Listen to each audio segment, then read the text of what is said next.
Even though the next person has a tremendously hectic schedule, we are very honored and pleased that he was able to join us this evening for a message. Please join me in welcoming Governor Scott Walker.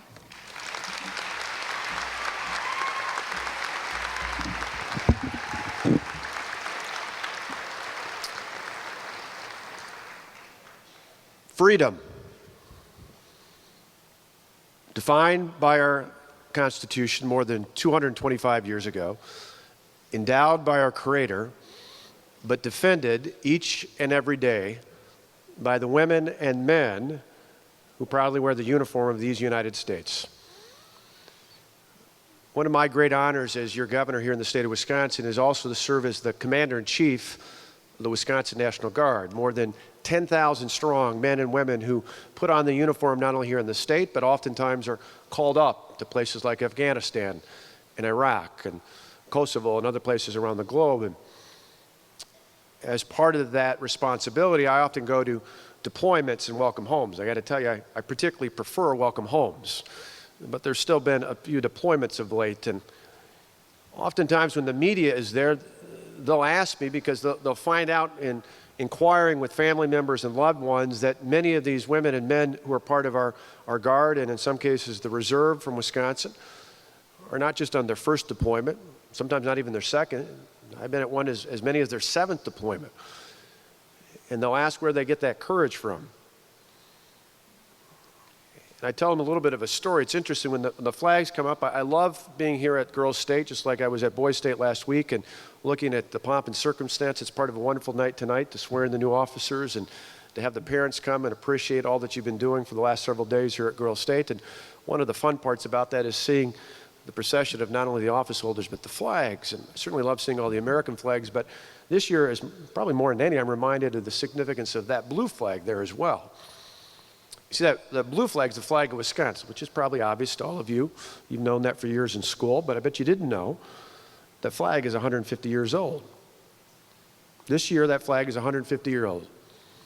In the midst of the Civil War in 1863, at a time when our state was barely, just over 12 years, just shy of 13 years old, so one of the newest states in the Union, far removed from the fighting, one of the smaller states in the Union at that time, and yet we sent more than 91,000 soldiers to fight in the Civil War.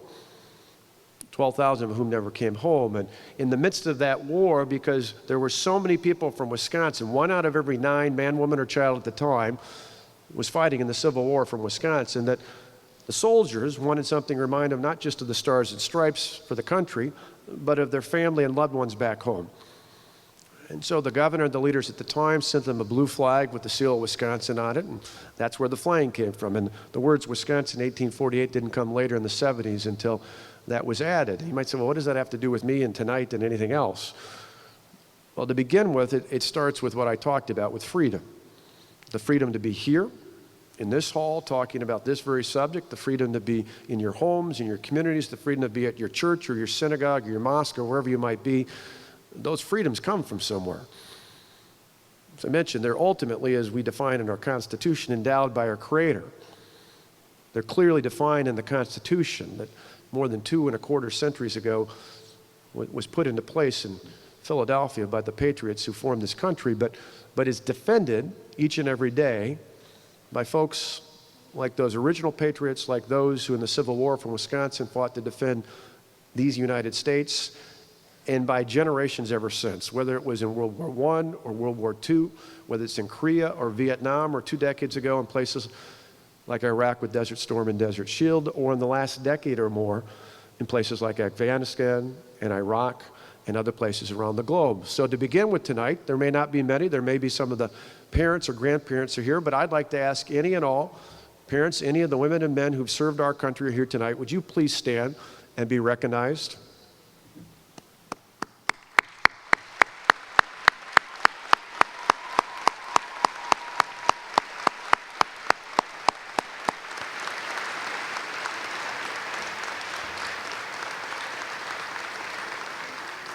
One of the reasons I point that out is because, as Chancellor Wells talked about, you're involved in one of the most impressive leadership programs, not just in the state, but in the country.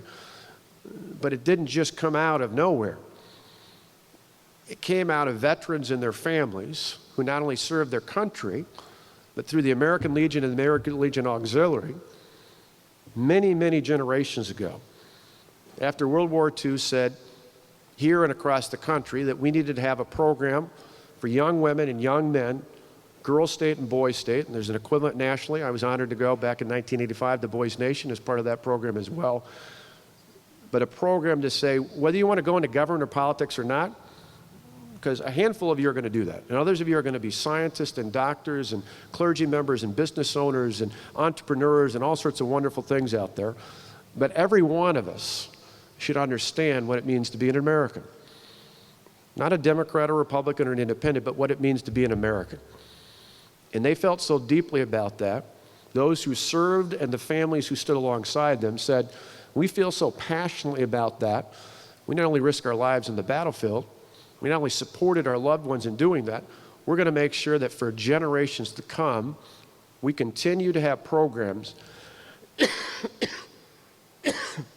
excuse me, we continue to have programs that remind us of why that's so important. That remind us why that's so important. So first and foremost, remember where that comes from.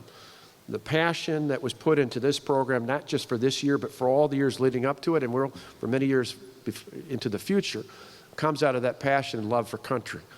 A love for country that wasn't just about the military. It was about coming back home and making sure we had strong communities, strong states, and a strong country overall.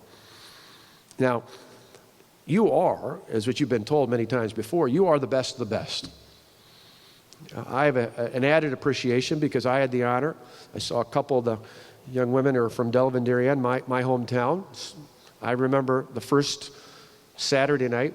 Boys State starts on Saturday, not Sunday, but Saturday night, like a lot of you were, probably Sunday night. Kind of wondered what the heck I was doing at Boys State back in 1985. You know, I thought, okay, it's another one of these things they send you to, and it's great, but why am I here? And by the end of the week, hopefully, an experience you're feeling right now, I thought, how could I have not missed this?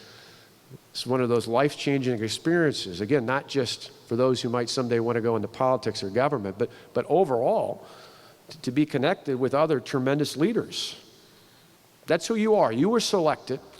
Your parents got to be proud. Your parents and grandparents are here because someone in your school, someone in your community, whether it was a teacher, a principal, a guidance counselor, the head of the Legion or the Auxiliary, some other civic organization that helped pay your way to get here, said there's something special about each and every one of you.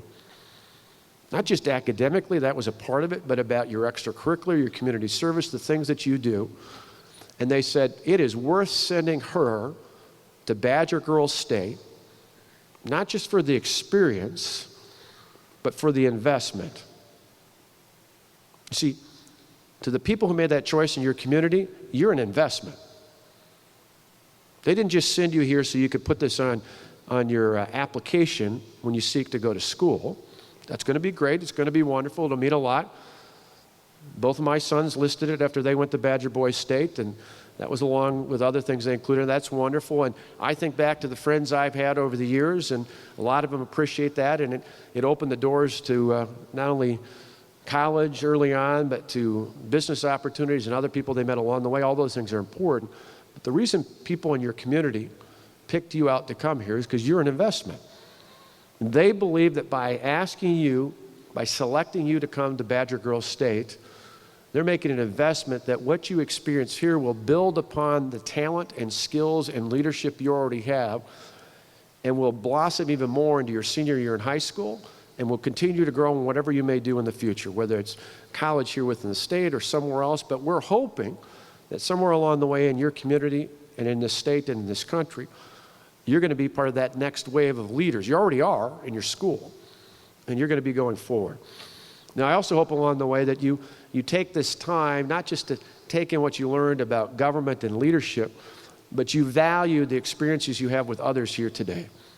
And in all the days that you've been a part of this, you see, you're not only the best of the best, you're surrounded by the best of the best. And you may not fully appreciate it. You may have made a few friends in your city, a few down the hall, and others in some other activities, but you'd be surprised how long-lasting these relationships are going to be. I jokingly even tell you, I have a few friends Well, I have a number of friends from Boys State, but I have a few friends who are hardcore Democrats who still associate with me because they're friends of mine from Badger Boys State.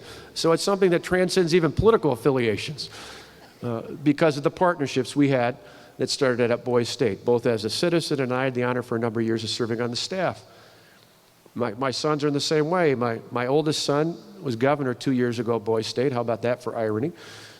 He came back last year and again this year, just finished up last week and came home early on Saturday to be at my other son's graduation and said it was, again, the best week of his life. He was touched not only by the young people he helped, the young men in his city, but the others he met and worked with on the staff. It's one of those things that will continue. But you might think, okay, that's nice, it'll wear off after time.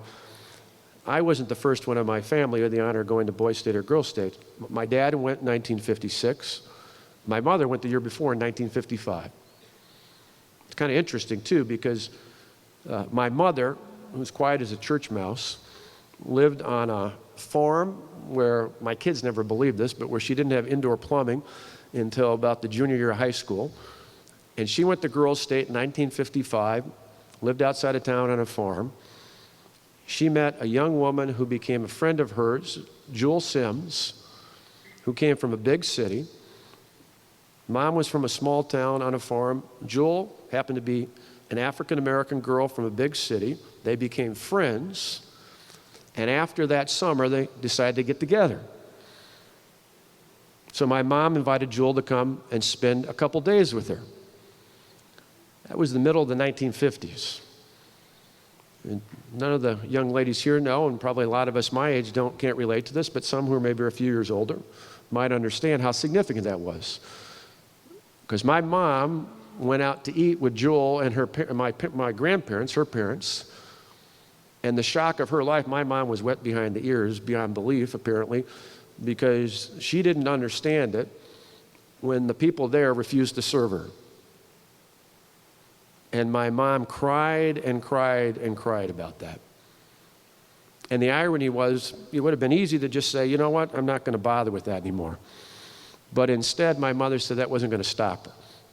And so her and Jewel continued to be friends throughout high school. And then as their careers advanced, my mother's an only child. When she was married to my father, Jewel was there. When Jewel was married, my mother was there. Many years ago when I was married, Aunt Jewel, as I call her, was there. And when I was sworn in as the 45th governor of Wisconsin, sitting right in my eye line was Jewel Sims, who became my mother's friend in 1955 at Girls State. I went to Boys State 30 years after my mother. My firstborn went 26 years after that. It's been 58 years since my mother went to Girls State.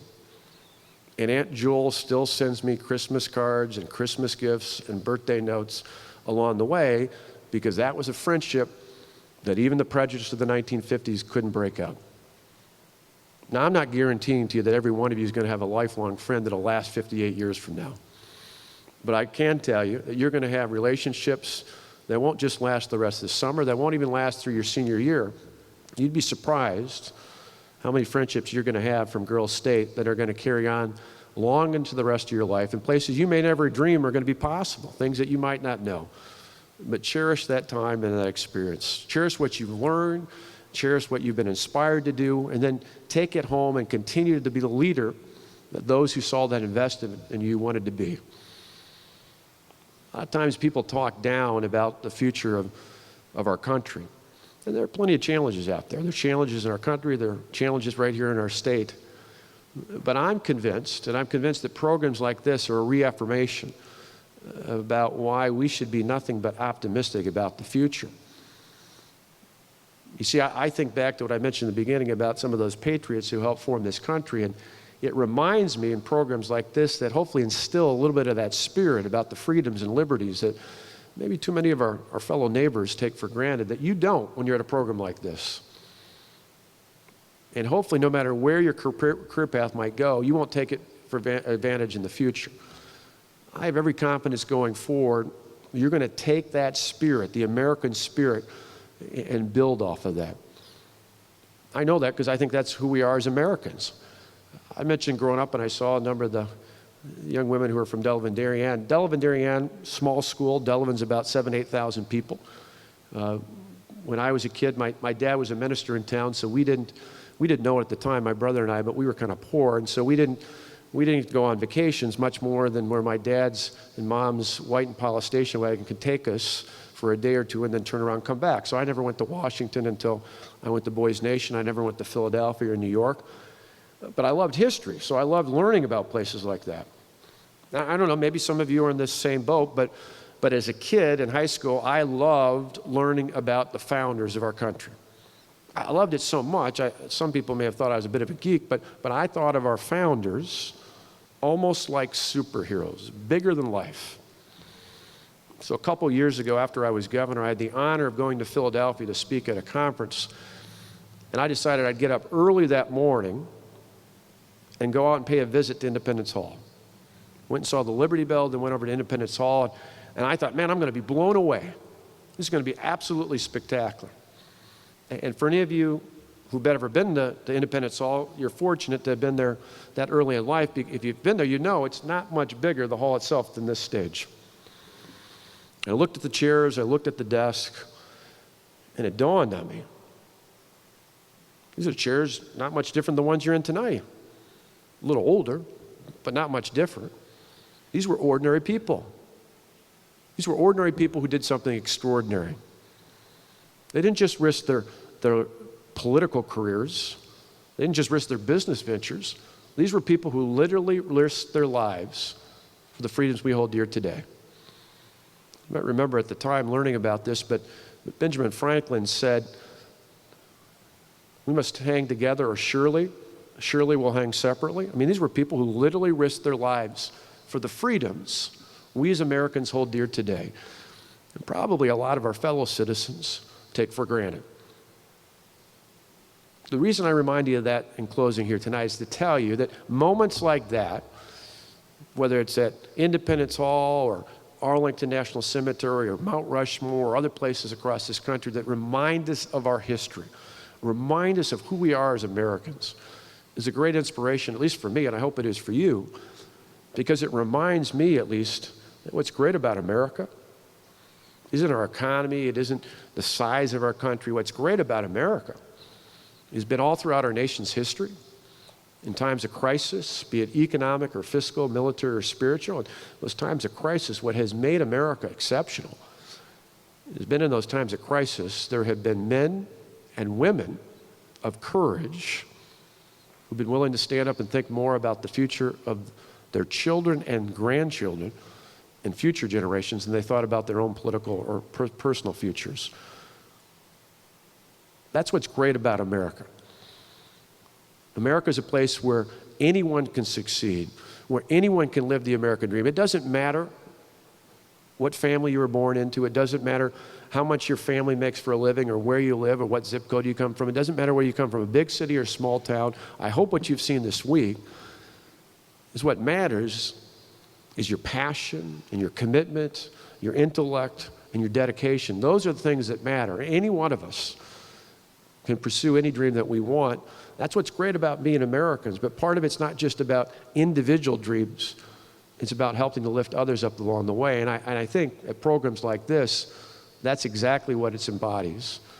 And so I salute all of you. I congratulate new Governor Berry and all the other elected officials. And I particularly want to thank all the parents and grandparents and family and relatives who are here for doing such a good job up until this point of really raising some spectacular young leaders here. Congratulations to all of you, and congratulations to the 2013 State of Badger Girls State. Congratulations.